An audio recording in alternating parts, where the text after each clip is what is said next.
heimsóttur og leið fjallaði eldvirkni, jarðhita, gróður og fuglalíf. Kvikmyndataka var í höndum Friðþjófs Helgasonar, Sigurður Rúnar Jónsson sá tónlist og dagskrárgerð önnuðust Arnar Logi Axelsson og Páll Benediktsson.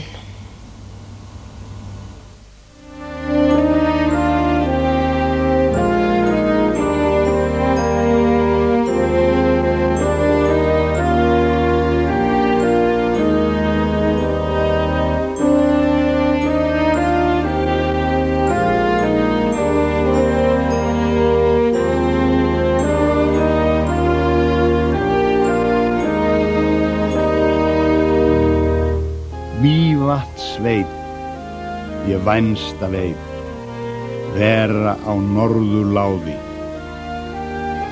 Fólkið gott, en fær þann vott að fullt sé það af háði. Á þann hátt lýsir flökkukonan Látrabjörg Mývatnssveit einhver tíman á 18. öld, eins og framkemur í óbirtu handriti sveitina í samantekt Sigurðar Jónssonar yngri frá Arnarvatni. Í fyrri partinum væna sveit á hún væntanlega frekar við matarkistuna Mývatn en náttúrufegurðina. Og í seinni partinum vísar hún til persónugerðar sem lengi hefur þótt einkenna mývetninga, háðið. Í því ljósi þjóðsagan tilurð sveitarinnar ekki svo fjarræn, en samkvæmt henni fylltist andskotin svo mikilli öfund þegar Guð almáttugur hafði lokið við að skapa alheiminn og sólina, að hann meig í móti sköpunarverki drottins. Var þar að vatn það síðar nefnist Mígvatn, ljótt vatn í svörtu umhverfi, svo sem hæfði faðerninu. Ljótt umhverfi þýddi reyndar fremur gróðursnautt í hugum forfeðrana. Ef sveit var ekki gróin og búsældarleg yfir að líta, þótti hún rýr og ljót, eins fjarlæg orð og þau eru nú í skilningi þess sem lítur yfir ægifagra sveitina. Og allir vita líka nú að nafngiftin dregin af mýinu við vatnið, en ekki migu myrkrahöfðingjans. Mývatnssveit á norðausturhorni Íslands, í hjarta Suður-Þingeyjarsýslu. Hún á hásléttu í regnskugga norðan Vatnajökuls og því þar þurrviðrasamara en víðast annar staðar í byggð á landinu.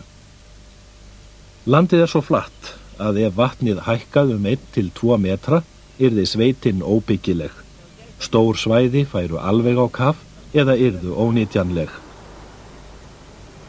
Byggðin að langmestu leyti bundin við vatnið. Það forsenda hinnar einu blómlegu byggðar á hásléttu Íslands. Einn af mörgum reisulegum bæjum í sveitinni Vindbelgur, kendur við samnefnt fjall sem sker sig úr við vestanvert vatnið, hvaðan sem hort í Mývatnssveit. Þar býr einbúinn Jón Aðalsteinsson fjárbóndi, en þó enn frekar veiðibóndi, því færri þekkja betur vatnið og veiðislóðina og hafa nytjað það lengur. Skammt frá á Neslandatanganum sem skiptir Mývatni í tvennt, ytri flóa og syðri flóa, býr annar einbúi, Sigurveig Sigtryggsdóttir í syðri Neslöndum. Jón unglamb miðað við Veigu, rétt rúmlega 70, en hún nýkomin á tíræðisaldur. Hvorugt hefur staðfest ráð sitt. Bæði unnaglöð við sitt og vilja hvergi annar staðar vera en á vatnsbökkunum, nema þó Jón sem unni sér enn betur úti á vatninu. Það hörkufrost og kuldi og vatnið á ís eins og það jafnan á vetrum. Jón notar tæknina og ekur á jeppanum eftir ísilögðu vatninu. Ísþykktin rúmur metri, svo ekkert að óttast. Jón og Valgeir Guðmundsson, vinur hans og hjálparhella, að fara að leggja net undir ísinn og byrja á að taka vök, eða vaka, eins og heimamenn kalla það, með ísabroddum. Hann þykkur alveg! Það tók samt ekki nema 10 mínútur eða svo að vaka og þá var bara eftir það einfalda verk að koma netinu undir ísinn, eða svo sögðu þeir félagar að minnsta kosti. Til þess notað þetta forláta verkfæri ættað frá vestur Íslendingum við Winnipeg vatn í Kanada sem barst til bræðra þeirra við Mývatn snemma á þessari öld.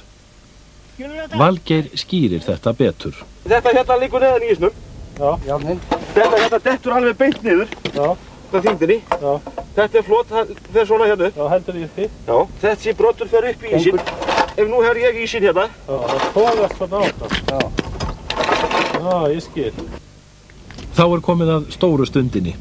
Jón stingur kafaranum niður vökina sem þeir félagar voru nýbúnir að gera og gætir vel að hann fari rétt niður.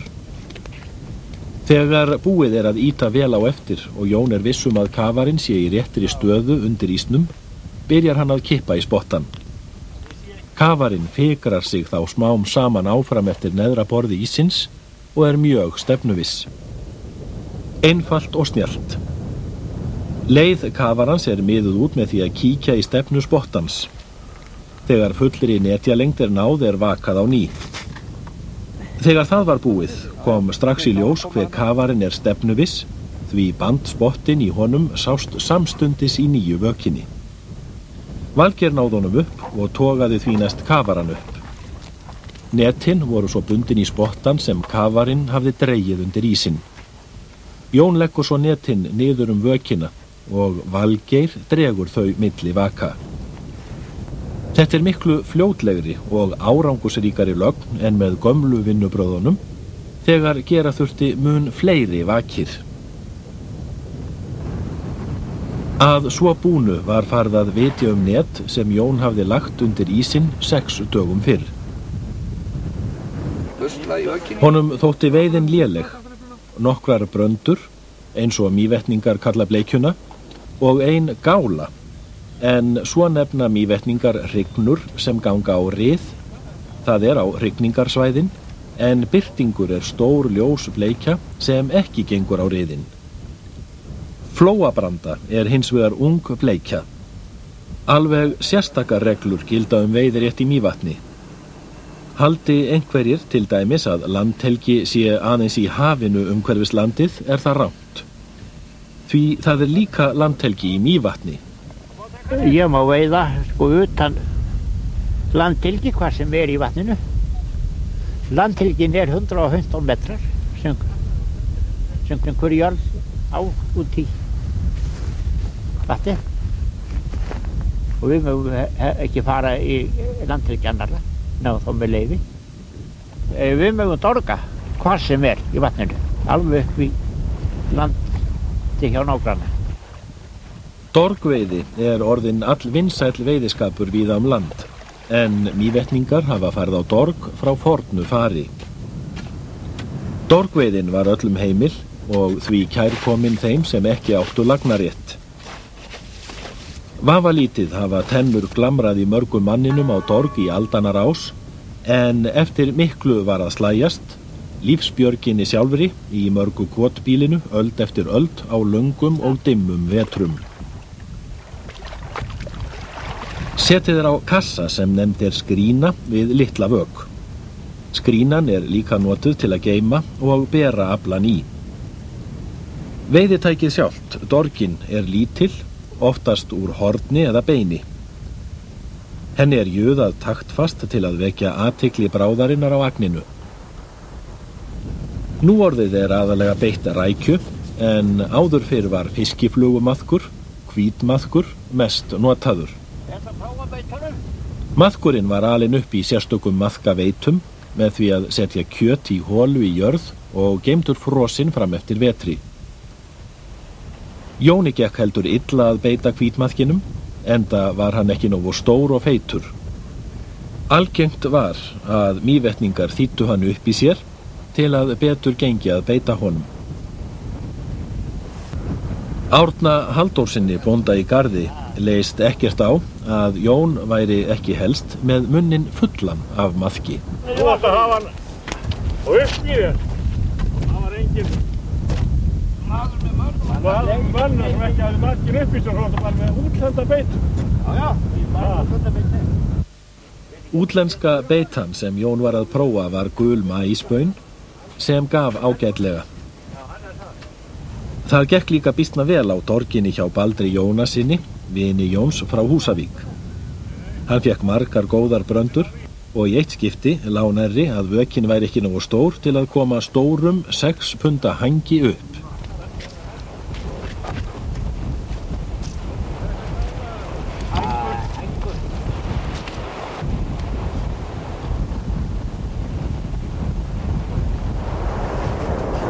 Á leið heim af dorginni var staldrað við þar sem Árni í Garði var að vitja sín net. Aflinn var óvenju góður og Árna sýndist að það að hann hefði brugðið sér í stuttaferð til borgarinnar og látið netin liggja á meðan hefði hjálpað til frekar en hitt. Það borgar sem var til Reykjavík grjón annars lagið þér. Já, hei, urriðin. Það var koma svona. Það nú hann á þessum úr. Þau voru nýfinn. Ég er með nýf, vasanýf.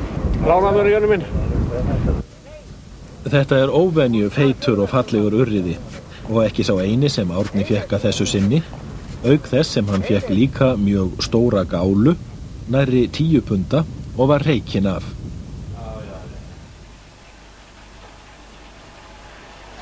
Það var gott að fá heitt kaffi í Syðri Neslöndum hjá Veigu eftir vosbúðina úti á ísnum og fá svo tækifæri til að kynnast vinnubrögðum sem óðum eru að hverfa. Veiga er vafalítið ein örfára kvenna sem enn sitja árðum kring og spinna á rokk. Enda segir hún sjálf að þetta sé ekkert vit nema fyrir þá sem ekkert annað hafa við tíman að gera. Í tófinu er fyrst tekið ofan af eða tæjað eins og kallað er. Veiga tekur tógið, grófu þræðina úr ullinni sem gjarnan er notað í vefnaði. Þelið fína ullin er fyrst kemd. Það var þetta tilbúið í kambana. Kambarnir leika eins og hljóðfæri í höndunum á Veigu. Hún segir að núorðið sé tógið og þelið ekki aðskilið í vélum, heldur allt kempt í einum graut og þess vegna sé allt band svo hart og snart.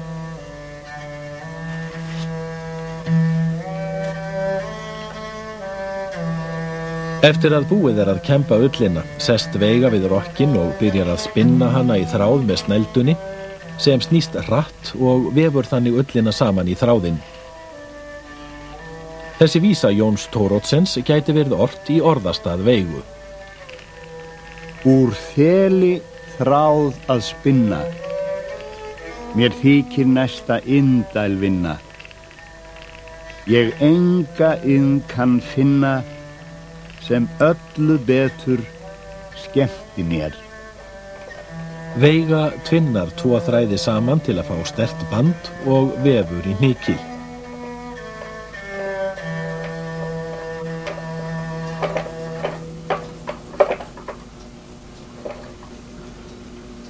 Þráðurinn er svo festur á halasnældu og snúinn til að hann vefjist saman og verði sem sterkastur.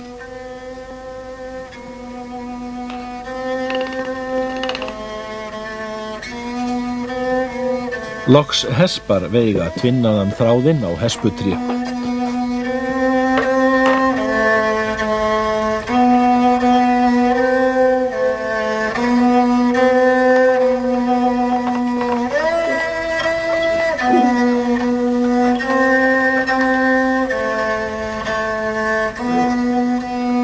Og nú er hægt að byrja að prjóna. Veiga prjónar fyrst og fremst vettlinga og þar sem þeir eru bara úr þelinu eru þeir ákaflega mjúkir og hlýir og síðast en ekki síst fallegir.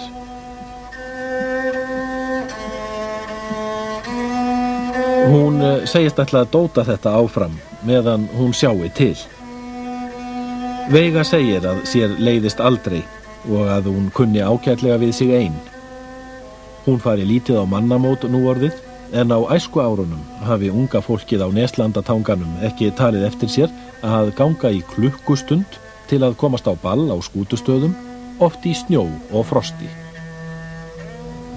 Við fórum mörg hér á Tanganum suður eftir og það gerði mókandi allir hríðu nóttina. Og svo náttúrulega þurfti að fara heim eins og gerist og gengur morguninn. Og þá gekk nú bróður minn á undan hérna. Og svo allt fólki í hallir og svo var maður Seinastur sem sækja alltaf til ef hann beigði til hægri eða vinstri. Hann myndi ekki leggja það á sig núna, unga fólki. Það farið að vora. Fuglarnir sem Mývatn hvað frægast fyrir eru að tínast á svæðið leið og vetur konungur lætur undan. Sauðburður í Vindbelg garð genginn og kominn tími til að fara með féð á fjall. Lömbin eru sett upp á pall til að þau tróðist ekki undir í kerrunni með fullorðna fénu.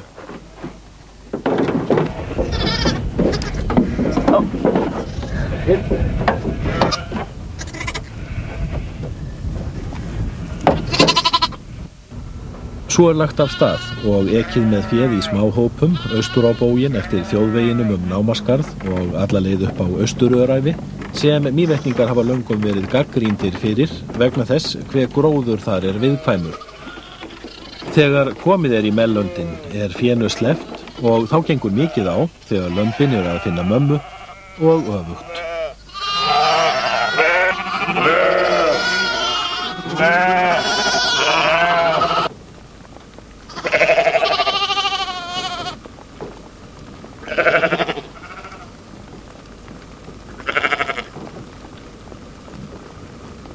Allt gekk vel að lokum, en ekki leist Vindbelgjarbóndanum á að féð tók strax stefnuna tilbaka. Þið tækir ekki slóðina heim, strax.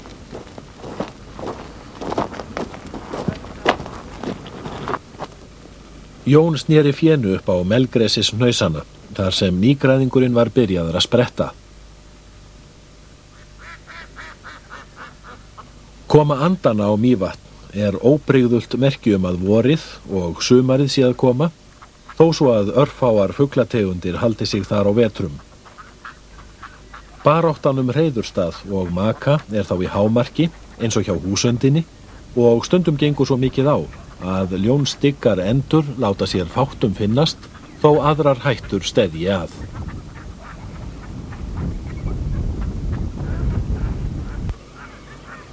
Hávellustekkurinn líka í baráttu hug og rekur nýja vonbiðla miskunnarlaust frá.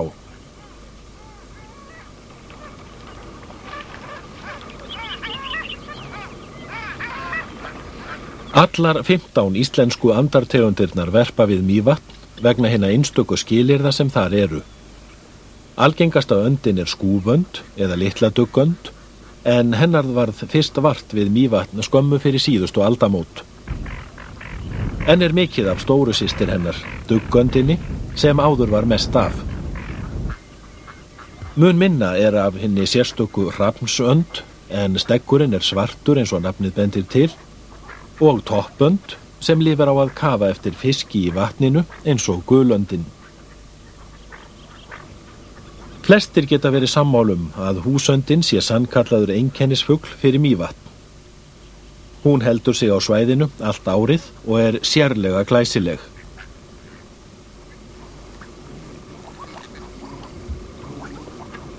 Nafnið viðeigandi því hún verpir gjarnan í kössum inni eða utan á útihúsum í sveitinni. Þó talsvert sé af húsönd á Laxá verður straumöndin að teljast konungur straumvatsins. Líklegt að hvergi í heiminum sé meiri þéttleiki straumanda en þar, sem einkum og sérilagi gnægð bitmýslirfa í árbotninum að þakka. Af öðrum en andfuglum verður flórgoðinn að teljast aðal einkennisfuglinn. Mývatn helsta skjól flórgoðans á Íslandi, sem því miður hefur átt í vök að verjast, ekki síst vegna þess hve gengið hefur verið á votlendið. Síðustu talningar benda sem betur fer til þess að honum fari fjölgandi við Mývatn, en fuglafræðingar hafa haft miklar áhyggjur af flórgoðanum árabil og hafa enn. Flórgoðinn kann hvergi betur við sig en við seftjarnir. Hann gerir sér flotreiður úti á vatni sem störin hylur skömmu síðar þegar hún vex allt kring. Hreiðrið því ákaflega vel falið inni í starabreiðunni. Fuglarnir skiptast að sitja á. Og öðru hverju eggjunum hagrætt til að jafna hitanum á þeim.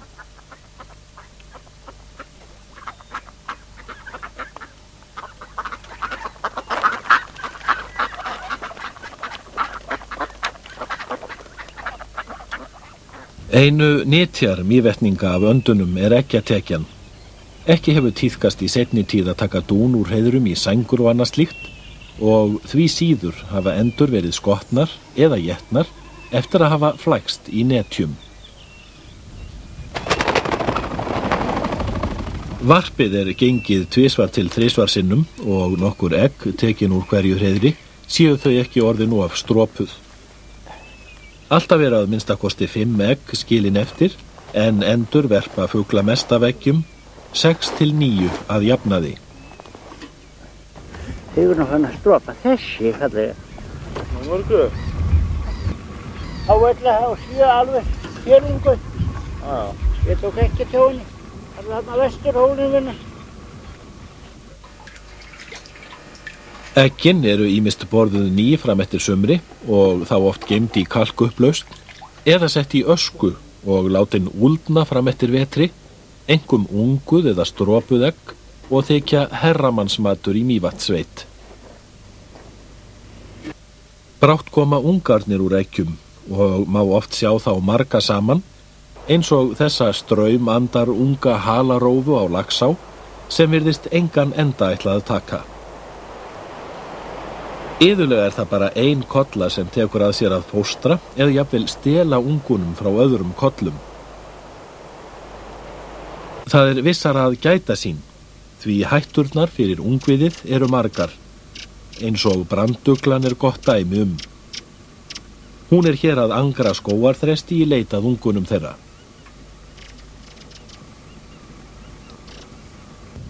Annar ránfugl sem getur verið skæður í ungum en lifir þó meira á rjúpunni sjálfur Íslandsfálkinn.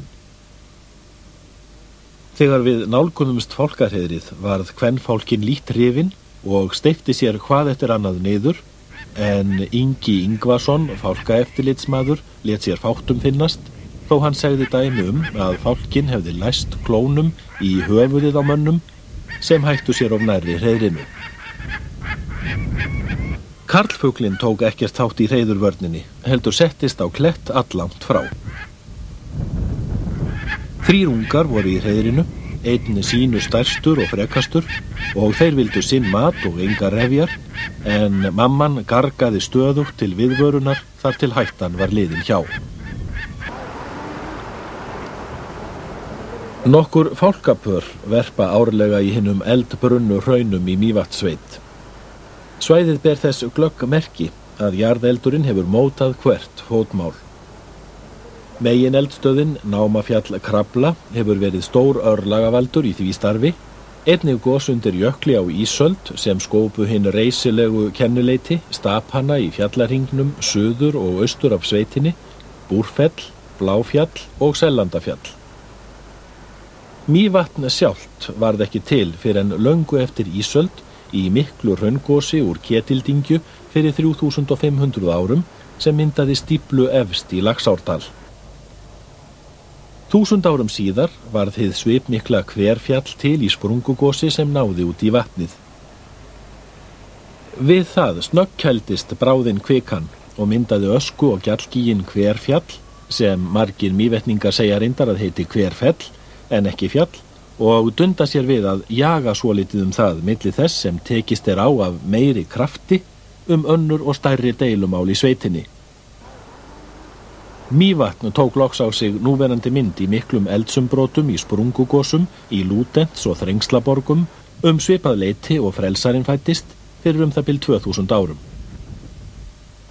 Þá mynduðust gervigígarnir sem setja svo sterkan svip á landslagið við vatnið. Þeir urðu til þegar kvika rann yfir votlendispolla sem breyttust í gufu sem aftur ásamt gosgufum þeytti hraunflyksum upp í stóra hrúgur. Lengi vel héldu jarðvísindamenn að raunverulega vikur og gjallgosgíga væri að ræða, en svo ekki. Megineldstöðin Krafla lét aftur á sér kræla í Mývatnseldum fyrir tæpum 3 öldum. Þá varð hinn mikli sprengigígur Víti við Kröflu til, líklega í einni gríðarlega öflugri sprengingu í upphafi eldana. Þá orti þjóðskáldið Jónas Hallgrímsson. Hrollir hugur við polli, heitur leitum í blárri veitu, krafla með kynja afli, klaufjall og raufhjalla. Grimm í djúpi dimmu, dauða org, þaðan rauðir, logar yfir landið bljúa, leiddu hraunið seidda. Mývatnseldar stóðu með hléum í 5 ár og virðast mjög hafa líkst Kröflueldum frá 1975 til 84. Mörg eldgos urðu í þessari tæplega áratugar löngu jarðskjálfta, gliðnunar, kvikustreymis og gosahrinu. Hún hefur líklega varpað sterkara ljósi á rekfræði á úthafshryggjum innan jarðfræðinar en aðrir atburðir sem menn hafa augum litið. Undir Kröfluöskjunni talin vera kvikuþró eins og jafnan í megineldstöðvum sem glóandi efni úr möttlinum safnast í. Kvikan í þrónni veldur smám saman landrisi og þegar þrýstingurinn vex hleypur kvikan ýmist neðanjarðar eftir sprungusveimum til norðurs eða suðurs eða brýst upp á yfirborð í eldgosi. Við það sígur landið innan öskjunar á ný og sama ferli hefst þar til hægir á virkninni. Í Kröflueldum gliðnaði landið leið verulega. Mest mældist gliðnunin 8 metrar. Kröflueldar voru þannig skólabókardæmi uppstreymi efnis í möttulstróki sem veldur reki, gliðnun í austur og vestur á úthafshryggnum sem í þessu tilviki liggur eldvirka beltið á Íslandi. Jóni Vindbelg fór nokkrum sinnum að virða fyrir sér eldgosin. Hann segir ljóst að gos hafi oft spillt miklu í Mývatnssveit en leiðir ekki mikið hugan að því hvað gæti gerst í miklu gosi á svæðinu. Enda hafi hann alla tíð lifað á jarðeldasvæði. En gosin voru tilkomumikil, segir Jón. Það gerir sér raunverulega ekki grein fyrir því. Hvað þetta óverkjandi. Þó maður komið í nálægt við þetta. Jarðhitinn kraumar stöðugt undir og kemur fram í ýmsum myndum í Mývatnssveit, meðal annars á háhitasvæðinu í Námaskarði. Heimamenn láta sér fátt finnast og baka brauðin sín í hverunum, en ferðamenn fyllast lotningu.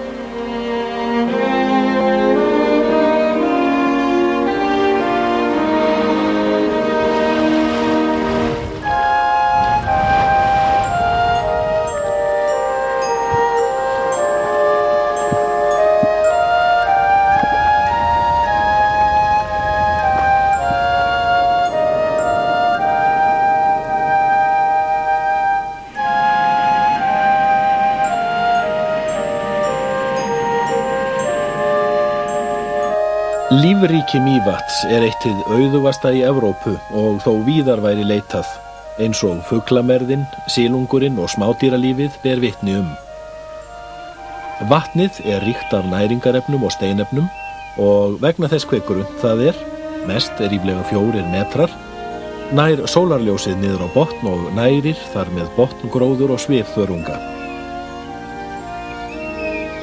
Þeir lita vatnið oft á tíðum alveg grænt og kom í veg fyrir að hægt sé að sjá niður á botn. Þá segja Mývetningar að leirlos sé í því. Þessar aðstæður í vatninu og Laxá eru svo undirstaða auðugs smádýralífs, ekki síst nýlirfa, sem fiskar og fuglar nærast mest á. Það óhætt að segja að Mývatn beri nafn með rentu. Margar tegundir af mýi kvikna í því, en yfirleitt eru þær flokkaðar í tvennt, rykmý, eins og hér sést í mörgum strókum, og bitmý. Rykmýslirfurnar lifa á botni vatnsins og merðin slík að liðlega 200.000 lirfur geta verið á 1 fermetra, eða nærri því 2000 á lófastórum bletti. Stundum gerið slíkt af rykmýi að það dregur fyrir sólu í bókstaflegum skilningi. Rykmýið meinlaust en bitmýið, vargurinn, illræmdur fyrir að sjúga blóð. Það eru kvenflugurnar sem leggjast á menn og búfénað. Fái þær ekki blóð geta þær vert einu sinni en tvisvar ella. Mývargurinn hefur allt frá landnámi verið illa þokkaður. Frægasta fornhetja mývetninga, Vígaskúta, kom í öndverðu óorði á varginn þegar hann refsaði flugumanni sem sendur var til höfuðsonum, með því að láta binda hann nakinn við staur úti í eyju í vatninu. Drafst hann þar úr sulti eftir slæma vist, út stunginn eftir varginn. Óvenju margar tegundir af köngulóm eru við Mývatn og nokkrar sem ekki hafa fundist annar staðar hér á landi. Ástæðan er augljós, svo ríkuleg fæða af flugum að það hálfa væri nóg. Þessi er líka all pattaraleg. Hún spinnur þráð bráðina og pakkar henni inn og setur í forðabúrið. Hún virðist hafa nóg að bíta og brenna og gefur sér nægan tíma til að fá sér góðan verð. Silungarnir í Mývatni njóta góðs af öllu fæðuframboðinu í lífkeðju vatnsins. Jón í Belg líka, enda er hann á netjum allt sumarið og fram á haust þegar gefur. Veiðin var þokkaleg, en þó ekkert til að hrópa húrra fyrir. Jón man þá tíð þegar veiðin var mun betri fyrir nokkurum áratugum. Hann réri þá einn góðviðrisdag upp úr hádegi með föður sínum út á vatn til að leggja. Og þegar vorum byrjaðir að leggja þá fór að koma helli dembur. Silungurinn fór svo hratt í að ég hafði ekki við að greiða úr. Hann fór í nettin beggja megin við hendurnar á mér við barsliðina. Og þegar hættum hálfsjöleytið þá var komið suðustan stormur og þau voru að hætta að fara í. Og þá vorum við búin að fá 370. Eftir að komið í land býður mikil vinna við að gera að silunginum. Jón er ekki lengi að því sem lítið er, eins og sjá má á þessum handtökum. Hausinn er fyrst tekinn af. Svo er rist og tekið innan úr.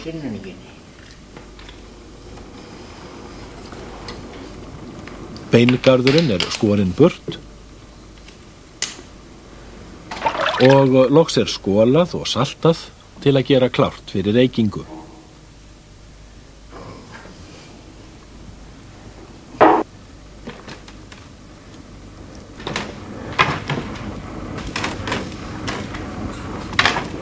Svo er þetta þau upp að morgun. Þá rölti Jón með flökin á spýtusköftunum út í reykhús, sem er hlaðið úr hraungrjóti og torfi. Reyktur Mývatnssilungur, saltreiði á máli heimamanna, er salgæti, svo eftirsóttur að Jón hefur rétt undan þegar best lætur við að anna eftirspurn. Reykingin er að sjálfsögðu forn geymslu aðferð sem gefist hefur vel ómuna tíð. Svona, nú á þetta að vera komið. Nú er þetta að bæta vældinn.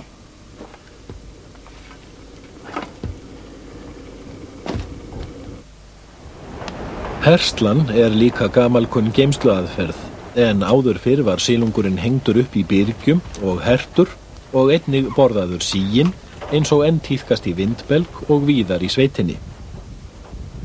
Alltaf þarf að huga að netjunum öðru hverju, gera við og bæta, þó það sé allt annað líf núorðið en áður þegar netin voru heimariðuð fyrir daga girnisins. Þá var setið við að riða daginn út og inn á löngum vetrardögum. Netin inni í gamla bænum hjá Veigu í Syðri-Neslöndum vitna gamla tíman, úr bómullargarni, með sauðarleggjum. Þar inni er nánast að finna muni í heilt byggðasafn sem Veigu er annt að verði komið á fót hið fyrsta í sveitinni. Tími er til komin að ráðist verði í það, enda liggja sumir munirnir sem vitna forn vinnubrögð undir skemmtum í raka og kulda. Veiga mann vel eftir sögum úr æsku bændur sem komu á vetrum í heimsókn á Vatnsbæina í vonum að fá fisk handa hungruðum börnum heima fyrir. En stoltið var stundum svo mikið að þeir komu sér ekki til þess að biðja mat til að hafa með heim. Ég var sagt einu sinni gamlan mann sem var fátækjamann sem kom nú að einhver stað lengra að með nú dölum að sagt að hann segi við nafna sína á strand þegar getur bátur Jóhannesar. Hún kemur nú út með nafnum minn og lætur upp tóman póka. Þá vissi hann að hann myndi láta eitthvað í pókan. Nú öldin önnur. Velsæld almenn í Mývatnssveit, ekki bara vegna búskaparins, heldur líka vegna annarar atvinnustarfsemi, verslunar og þjónustu, ekki síst ferðaþjónustu. Sveitin slík náttúruperla í öllum sínum fjölbreytileika að ferðamenn flykkjast á staðinn, svo mjög að mörgum þykir nógum, en gestrisni mývetningum í blóð borin. Laxá dregur líka að, enda hún óumdeilanlega besta urriða á landsins, þar sem margur veiðimaðurinn hefur kastað flugunni og tekist á við sprettharðan urriðan. Oftast gengur vel, en stundum fara menn heim með öngulinn í rassinum. Einu sinni henti það Jón Þorsteinsson frá Arnarvatni. Hann orti þá: Flugu minni fleygði ég, en fár varð gróði. Á mig leit úr ölduflóði, urriði, með köldu blóði. Annar staður í Mývatnssveit sem heillar alla þá sem þangað koma Dimmuborgir. Þær í hrauni sem rann frá Lútensborgum sem fyrr nefndar. Hraunpollur hefur myndast sinn á staðnum, hraunið hálf storknað, en nýjar lænur frá eldstöðvunum hafa runnið áfram hér og þar, til dæmis í gegnum kirkjuna svonefndu, sem eins og gerð af mannahöndum, en bara miklu tilkomumeiri. Kynjamyndir má hvarvetna sjá, rétt eins og í ævintýraheimi. Þær minna á óvættir þær sem mestar hafa verið í Þingeyjarsýslum, Þorgeirsbola, Húsavíkurlalla og Mývatnsskottu. Mývatnsskotta var stúlka sem varð úti á Mývatnsheiði og bóndi á Arnarvatni vakti upp og ætlaði að setja á mótbýlismann sinn. Sá sneri sendingunni tilbaka og hefur hún síðan fylgt afkomendum upphafsmannsins, en hefur þó ekki orðið vart lengi. Hið sama gildir kraftmestu fylgju mývetninga, Kolbeins kussu. Þá sögufrægu kú átti húsmaður á Skútustöðum fyrir hartnær 200 árum. Bóndinn giftist hana, en fékk eigi, og því talið að hann hafi komið henni fyrir með göldrum. Hefur hún síðan fylgt niðjum þeirra beggja og var svo mögnuð að hún kuð hafa fylgt mönnum alla leið til Vesturheims. Fegurð Mývatnssveitar hefur orðið mörgum skáldum að yrkisefni. Sigurður heitinn Þórarinsson, jarðfræðingur, meðal annars þekktur fyrir hið ástsæla Maríukvæði, Þórsmerkurljóð. En færri þekkja Maríuvals hans í döprum dúr. Dvínaður sólarlagslogi, lánætt á hundimum vogi, hjalaði við sína unga önd, andaði suðrænum Mývatnsströnd. Blítt strauk hún vanga og vengi, viðkvæma hrærði hún strengi. Allt var svo fallegt og allt var svo hljótt. Það var ágústnótt. Höfði staður sem enginn má láta framhjá sér fara sem heimsækir sveitina. Hann skógi vaxinn og hraundrangar út af honum í vatninu skapa umgjörð sem á vart sína líka.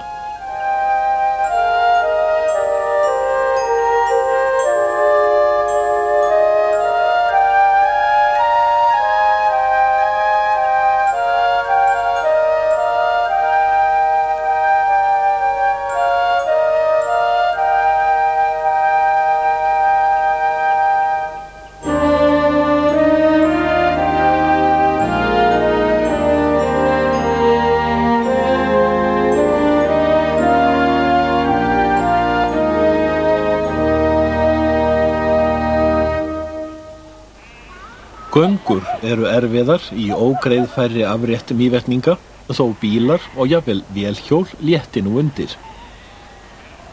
Víða dugar þó ekkert nema þarfasti þjónninn, enda hraunin á stórum svæðum ófær öllum mannanna tækjum. Þegar búið að smala austurafrétt safnið hvílt austan Námaskarðs, en að morgni réttardags það rekið skarðið áleiðis í Hlíðarrétt. Forytusauðurinn var óvenjulegur, ekki áræðinn og stjórnsamur sauður, heldur maður sem féð gekk á eftir eins og ekkert væri sjálfsagðara.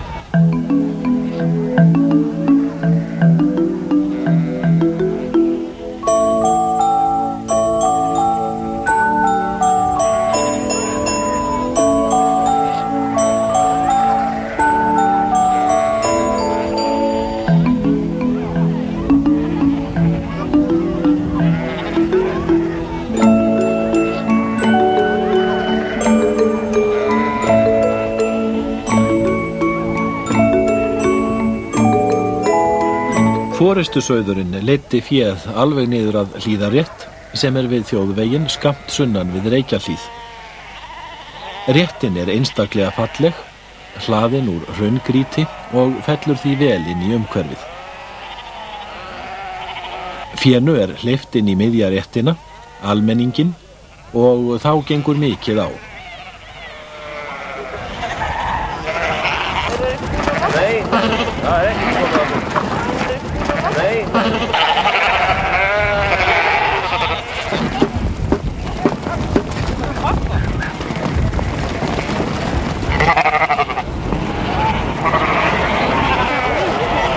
Því næst hafist handa við að draga í dilka.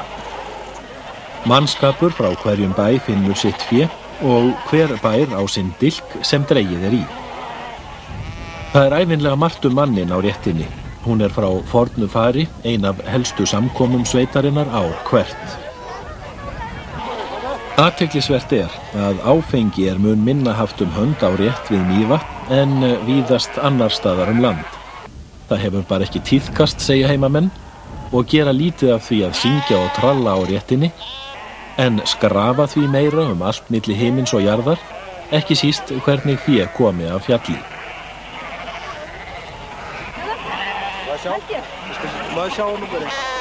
Einkum og sér í lagi þetta dagur barnanna sem keppast við að sýna hvað í þeim býr. Fé hefur fækkað mikið í Mývatnssveit á undanförnum árum. Nú svo komið að það liggur við að meira sé af fólki á réttinni en fé. Þessi vísa sem Friðrik Steingrímsson mælti að munni fram á réttinni lýsir því einkar vel.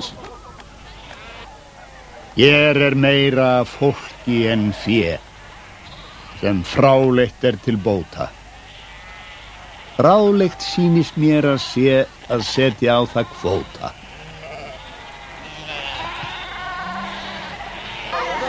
Jón í Belg segir féð heldur rýrt að þessu sinni.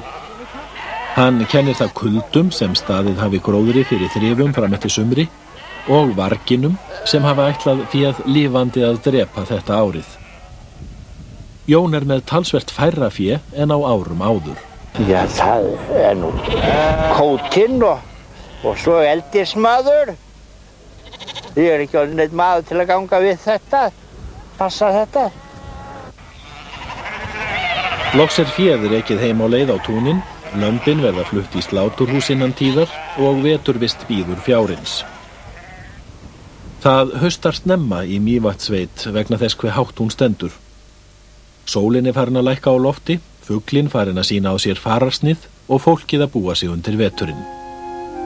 Ferðamenn nánast hættir að sjást, sem svolítið skrítið, því haustlitatíminn ef til vill fegursti tími ársins í sveitinni.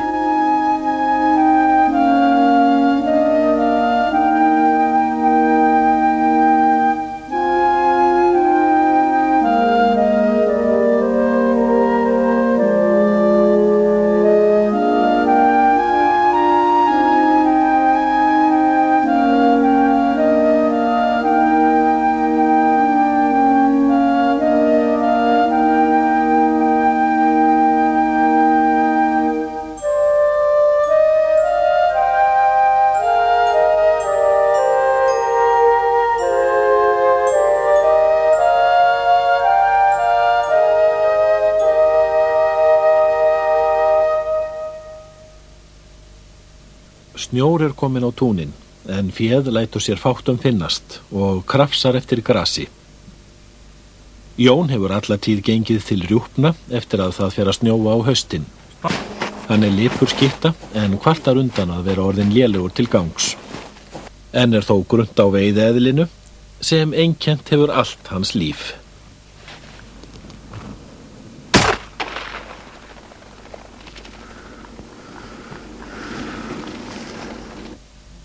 Áður fyrr var Rjúpan útflutningsvara og því voru mikil búdrýjindi að henni. Mörg þúsund fuglar hafa þá verið skotnir í Mývatnssveit og nágrenni. Aflinn var oft góður hjá vindbelgjarfeðgum. Við vorum 4 hérna sem gengur frá okkar heimild. Það komu oft svona 8-10 rjúpur og meira stundum eftir daginn. Heimaslátrun tilheyrir líka venjubundnum haustverkum og þá mikil vinna lögð í að ganga sem best frá kjötinu og búa það undir reik. Stungið í gegnum bitana með nál til að hægt sé að þræða spotta í ketið til að hengja það upp. Og það eins gott að vita hver á hvað af ketinu, hvaða læri eða síðu Jón á og hvað Valgeir og svo framvegis, annars getur farið í verra. Manstu hvernig það var þegar átt að fara draga sundur þegar ég var með náttúruna og rútin og svo við segjum hvers var hvað og hvers var kostið þetta var að sjóða. Það var kell ekki vitlaus. Síðan aftur. Allt tilbúið fyrir reykingu. Nóg til af þurrkuðu taði. Mývetningar líti ekki við öðru, bæði til að reykja silung og ket. Jón og Valgeir bera hryggi og læri, síður, feita, bringukolla og framparta inn í reykhús. Þetta var allt miklu minna reyk þetta, Jón. Þetta frampartandi þetta. Já. Þetta ekki að hafa þá hérna framan á því þeir eru minni reykur í því. Þá búið að fylla það í fyrsta sinn. Nei, ekki fyrsta sinn. Þessu fyrsta sinn og þessu fyrsti. Við þurfum að sperra bara í þetta. Þannig að við sperrum í það og fáum okkur svít síðan. Annars maður tekur það bara í sundur. Ég hef svo tollið þegar bara ef það er að nærast aðeins að þókna á styrnast. Kjötið hangir nú í nærri 3 vikur og þá orðið full reykt. Jón bætir taði á eldinn og það ekki laust við að menn fái vatn í munnin af tilhugsuninni allt jólahangiketið enda styttist í hátíðar. Það nú býst að fara að reykjast þetta hérna. Já, ég. Og að fara að sjóða byssuna. Þeir þurfa nú ekki mikið þessir lambaframpartar hérna. Nei. Síður bólusir.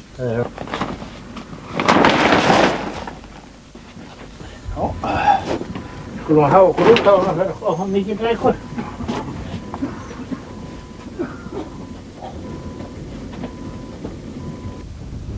Það ekki erfitt að gera sér í hugarlund eftir að hafa kynnst Mývatnssveit, hvers vegna fólki þar vill hvergi annar staðar búa og svo tryggt sinni heimabyggð.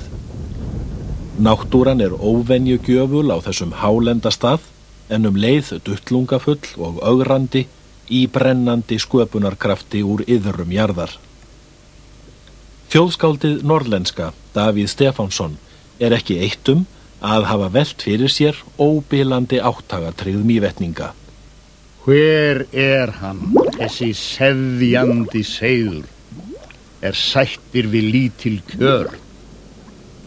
Geta það verið eyjar og andir og egg og reiður og stör? Hér vargur og vetrarharka og veiðin stopul og treg. Það hlýtur að vera hlýrra að búa í húsi við Laugaveg. Eitt víst, Jón Aðalsteinsson í Vindbelg og Sigurveig Sigtryggsdóttir í Syðri Neslöndum gætu aldrei skipt á því að búa á Laugavegi og í kyrrðinni og fegurðinni við vatnið gjöfula Mývatn.